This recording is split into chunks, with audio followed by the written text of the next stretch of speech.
జై శ్రీరామ్, అందరికీ నమస్కారం. Welcome to news second. నేను మీ కస్తూరి శ్రీధర్. కాదంటియా, మనల్ని పాకిస్తాన్ ఏం పీకలేకపోయింది, చైనా కూడా ఏం పీకలేకపోయింది, అది కూడా మీకు బాగా తెలుసు. మళ్ళీ నేను డెప్త్లో ఇవ్వాల్సిన అవసరం లేదు. చివరికి ఏంటంటే ప్రపంచంలో నేను అగ్రదేశము, మాది అగ్రరాజ్యము, మేము పెద్దన్న అని చెప్పుకొని అమెరికా కూడా భారతదేశాన్ని ఏం పీకలేకపోయింది. అట్లాంటిది మనం స్వాతంత్రం ఇప్పిస్తే స్వాతంత్రం పొందినటువంటి దేశము బంగ్లాదేశ్. అంటే మీకు తెలిసిందే కదా, భారతదేశం వచ్చేసి మత ప్రాతిపదికన విడిపోయింది. హిందూ దేశంగా భారతదేశము, అట్లాగే ఇస్లామిక్ దేశంగా పాకిస్తాన్ విడిపోయింది. ఆ పాకిస్తాన్ నుంచి విడిపోయిన ఒక మొక్కే బంగ్లాదేశ్. ఆ బంగ్లాదేశ్కి స్వాతంత్రం ఇప్పించింది ఎవరు? మన భారతదేశమే. ఈ క్రమంలో ఏంటంటే మనం వేలాది మంది సైనికులు కూడా ఈ క్రమంలో మనం పోగొట్టుకున్నాం. అట్లాంటి బంగ్లాదేశ్ ఈరోజు మన మీద ఏంటంటే వానపాము మాదిరి నేను పావుని అని చెప్పేసి మన మీద బుసలు కొడితే అవుతుందా? తొక్కి దెబ్బి పిండి పిప్పి చేసి దెబ్బి తొక్కి ఇసిరాడు బాధ దెబ్బతాం. అట్లాంటిది బంగ్లాదేశ్ కూడా ఈరోజు మన మీద పెత్తనాలు దబ్బాలని చెప్పి చూస్తుంది.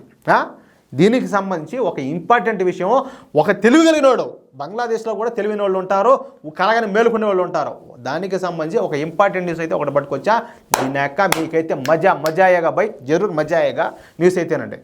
బంగ్లాదేశ్లో భారతదేశానికి వ్యతిరేకంగా, అది కూడా ఏంది హిందువులకు వ్యతిరేకంగా అల్లర్లు చేస్తున్న సంగతి మనకందరికి కూడా తెలిసిందే. మాల్దీవుల తరహాలో, మాల్దీవుల విషయం మీకు తెలుసు కదా, మాల్దీవుల్లో ఏంటంటే ఈ పాకిస్తాన్ మాటలని అట్లాగే చైనా మాటలని చెప్పేసి సంకనాయకపోయి ఈరోజు మళ్ళీ మన దేబారిచ్చినట్టు మన కాళ్ళకాడికి వచ్చింది మళ్ళీ మాల్దీవులు. దీని గురించి మనం గతంలో చాలా వీడియోలు కూడా చేసినాం. అదే తరహాలో ఏంటంటే బంగ్లాదేశ్లో కూడా ఈ బంగ్లాదేశ్ జాంబీగాళ్ళు ఇండియా అవుట్ అనే నినాదాన్ని అందుకున్నారు. అంటే భారత్తో ఉన్న సంబంధాలను బంగ్లాదేశ్ తెగదింపులు చేసుకోవాలని చెప్పేసి మళ్ళా ఉద్యమాలు అయితే ప్రారంభించారు. వీళ్ళు చేసి ఈ పనికిమాలినటువంటి పనులకు ఉద్యమాలని చెప్పేసి పేరు తగిలించుకొని ఒక నిర్దాక్షిణ్యంగా ఒక క్రూరమైన, ఒక దారుణమైన మార్గం అయితే సృష్టించడం ఈ బంగ్లాదేశ్ ఈ రాడికల్ చేస్తూ ఉండే పని. హిందువులకు సంబంధించి అక్కడ ఎన్ని దారుణాలు జరుగుతాయో మనం అన్నీ కూడా చూస్తూ ఉన్నాం. అయితే బంగ్లాదేశ్ బతుకంతా భారతదేశం మీద ఆధారపడి ఉన్నది. బంగ్లాదేశ్కు ఈ నిత్యావసర వస్తువులు అన్నీ కూడా భారత్ నుంచే సరఫరా అవుతూ ఉంటాయి. అసలు బంగ్లాదేశ్ సంబంధించిన వస్త్ర పరిశ్రమ కూడా అభివృద్ధి చెందడానికి కారణం ఎవరయ్యా అంటే మన భారతదేశమే. కేవలం భారత మార్కెట్ మూలంగానే బంగ్లాదేశ్ వస్త్ర పరిశ్రమ అభివృద్ధి చెందింది. అయితే బంగ్లాదేశ్లో ఈ ఇండియా అవుట్ అనే ఉద్యమం రోజుకు తీవ్ర రూపం దాలుస్తుంది. బంగ్లాదేశ్లో ఉన్నటువంటి భారతీయులను తిప్పి పంపించాలని చెప్పేసి ఈ భారత నిర్వహిస్తున్న అన్ని ప్రాజెక్టులను బంగ్లాదేశ్ ఏంటంటే బలవంతంగా అయినా కూడా స్వాధీనం చేసుకోవాలని, అలాగే భారత్తో ఉన్న అన్ని సంబంధాలను తెంచుకోవాలని చెప్పేసి మళ్ళా ఈ జాంబీగాళ్ళు అయితే గొడవలు చేయడం స్టార్ట్ చేశారు. అయితే బంగ్లాదేశ్ సంబంధించిన ఈ బ్యాంకు మొన్న ఒక కొత్త గవర్నరు అపాయింట్ అయినాడు. ఏది ఇప్పుడు మనకు ఈ రిజర్వ్ బ్యాంక్ గవర్నర్ ఉంటారు, అదే మాదిరా ఈ బంగ్లాదేశ్ సంబంధించి గవర్నర్ అయిన ఒక ఆయన కొత్తగా అపాయింట్ అయినాడు అనమాట. ఆయన పేరు ఏంటంటే హసన్ మన్సూర్ అనమాట ఆయన పేరు. ఈయన ఆర్థికవేత్త మాత్రమే కాదు, కొంచెం ఆలోచనపరుడు కూడా. అయితే ఇక ఇండియా అవుట్ నినాదంపై బంగ్లాదేశ్ బ్యాంకు కొత్తగా అపాయింట్ అయినటువంటి ఎవరు ఈ హసన్ మన్సూర్, ఈయన మాట్లాడతా ఒకవేళ మనం ఇండియా అవుట్ నినాదాన్ని మనం నెత్తికెత్తుకుంటే రేపు నష్టపోయేది మనమే, అంటే మన బంగ్లాదేశే. బంగ్లాదేశ్కు విద్యుత్తును సరఫరా చేస్తుంది భారతీయ సంస్థలే. భారత్కు చెందినటువంటి 5 విద్యుత్ సంస్థలు బంగ్లాదేశ్కు కరెంట్ అయితే సరఫరా చేస్తున్నాయి. ఇప్పటికే ఈ భారతీయ విద్యుత్ సంస్థలకు బంగ్లాదేశ్ ప్రభుత్వం ఏకంగా 10,000 కోట్ల రూపాయలు కట్టాల్సి ఉన్నది. ఎంత?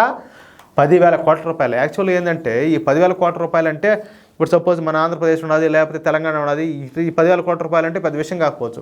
అంటే ఆంధ్ర కావచ్చు, లేకపోతే తెలంగాణ కావచ్చు, లేకపోతే పక్కన మహారాష్ట్ర కావచ్చు, ఇంకో రాష్ట్రం కావచ్చు. చెప్పాలంటే బంగ్లాదేశ్ ఎంత ఉన్నది?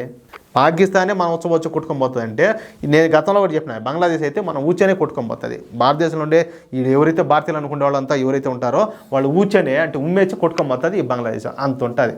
అట్లాంటి బంగ్లాదేశ్ ప్రభుత్వం 10,000 కోట్ల రూపాయలు ఎవరు ఈ విద్యుత్ తయారీ సంస్థలకైతే అప్పులు ఉన్నాయన్నమాట. మీకు తెలుసో లేదు కానీ అదానీ సంస్థ, ఎవరైతే ఈ రాహుల్ గాంధీ ఉన్నాడు కదా, 54 ఏళ్ళ యువనేత, ఈ యువనేత ఎవరు, ఈ కాంగ్రెస్ పార్టీకి సంబంధించిన యువనేత పెద్ద ఎత్తున అయితే అదానీను అంబానీలు అందరిని వ్యతిరేకిస్తూ ఉంటారు కదా, అట్లాంటి అదానీకే ఈయన ఎంత అప్పు ఉన్నది తెలిసిన $800 మిలియన్ ఈ బంగ్లాదేశ్ అప్పు ఉన్నది. అట్లాగే సెయిల్ ఎనర్జీ ఇండియాకు $150 మిలియన్, మిగిలిన 3 సంస్థలకు కూడా $250 మిలియన్ వీళ్ళందరూ కూడా అప్పుడు ఎవరు ఈ బంగ్లాదేశ్. అంత డబ్బుని ఇప్పటికిప్పుడు మనం చెల్లించలేము. ఎవరు బంగ్లాదేశ్ కట్టలేదు. ఈ సాకు చూపించి ఈ భారత సంబంధించిన ఈ విద్యుత్ సంస్థలు కనుక బంగ్లాదేశ్కు విద్యుత్తును కన్నా సరఫరా కన్నా ఆపేస్తే ఇక సగం బంగ్లాదేశ్ అయితే అంధకారం అయిపోతుంది. అంటే మబ్బులో బతకాల. ఎవరో గతంలో ఈ రాతికంలో బతుకుతారు చూడు, ఆ మారి బతకాల. అసలు బంగ్లాదేశ్ పరిశ్రమలు అయితే ఘోరంగా దెబ్బతినిపోతాయి. బంగ్లాదేశ్ ఎగుమతులు పూర్తిగా స్తంభించిపోతాయి. అంటే ఎక్కడెక్కడ ఆగిపోతాయి. అసలు బంగ్లాదేశ్ పూర్తిగా అయితే ఆగిపోతుంది. అప్పుడు బంగ్లాదేశ్లో నిరసనలు చేస్తున్న వారికి కనీసం తినడానికి ఎవరు ఇప్పుడు భారతదేశానికి వ్యతిరేకంగా హిందువులకు వ్యతిరేకంగా ఎవరైతే నిరసనలు చేస్తున్నారో బంగ్లాదేశ్లో వాళ్ళందరికీ కూడా తినడానికి కనీసం తిండి కూడా ఉండదు. కావున నిరసనకారులు ఇప్పటికైనా కూడా భారతదేశ ప్రాముఖ్యతను వాళ్ళ గొప్పతనాన్ని గుర్తిరిగి ఇండియా అవుట్ అనే నినాదాన్ని విరమించుకుంటే మంచిది అని చెప్పేసి బంగ్లాదేశ్ బ్యాంక్ గవర్నర్ అయినటువంటి ఎవరు ఈ మన్సూర్ వచ్చేసి ఈ బంగ్లాదేశ్ జాంపిగాళ్లకు జ్ఞానోదయం చేసే ప్రయత్నం చేశాడు. అది అయ్యే విషయమా? ఈయనకు తెలిసిన మాత్రం అండే లంబడి కొడుకులకు అందరికైనా తెలిసే వాళ్ళు ఈ పాటికి చాలా బాగుండిండో, ఈ షేక్ హసీనా ఆడనే ఉండు, ఆ బంగ్లాదేశ్ కూడా బాగానే ఉండు, పాకిస్తాన్ కంటే ఈ జీడీపీలోని అభివృద్ధిలోనే ఇంకా ముందుకెళ్ళిపోయాడు. వాళ్ళకి ఆ మాత్రం తెలియలేక ఆ చైనా చెప్పిన మాటలని లేకపోతే ఆ పాకిస్తాన్ చెప్పుడు మాటలని వీళ్ళందరూ ఎవడో ఆ సైకోగాళ్ళందరూ జాంబిగాళ్ళు చెప్పుడు మాటలని ఈరోజు వాళ్ళు ఏంటంటే ఎన్ని ఇబ్బందులు పడతారో ఎన్ని తిప్పలు పడతారో మనం చూస్తున్నాం. కానీ విషయం ఏంటంటే నేను కరెక్ట్గా పక్కా చెప్తున్నా, పాకిస్తాన్ కంటే దిగజారిపోవడం పక్కా ఇదే మారి ఉంటే బంగ్లాదేశ్. దీంట్లో అయితే డౌట్లే. అది కథ అయితే. ఈ వీడియోపై మీ యొక్క అమూల్యమైన అభిప్రాయాలను దయచేసి ప్రతి ఒక్కరు కూడా కామెంట్ రూపంలో తెలియజేయాలని చెప్పి కోరుకుంటూ, అలాగే ఈ వీడియో ఇస్తే దయచేసి ప్రతి ఒక్కరు లైక్ చేయడంతో పాటు మీకు ఎంతమందికి వీలైతే అంతమందికి ఈ వీడియో షేర్ చేయండి. అట్లాగే ఇంతవరకు ఎవరైనా కూడా మన ఛానల్ సబ్స్క్రైబ్ చేసుకోకపోతే దయచేసి ప్రతి ఒక్కరు కూడా మన ఛానల్ సబ్స్క్రైబ్ చేసుకోండి. ప్లీజ్ సపోర్ట్ చేయండి. జై శ్రీరామ్.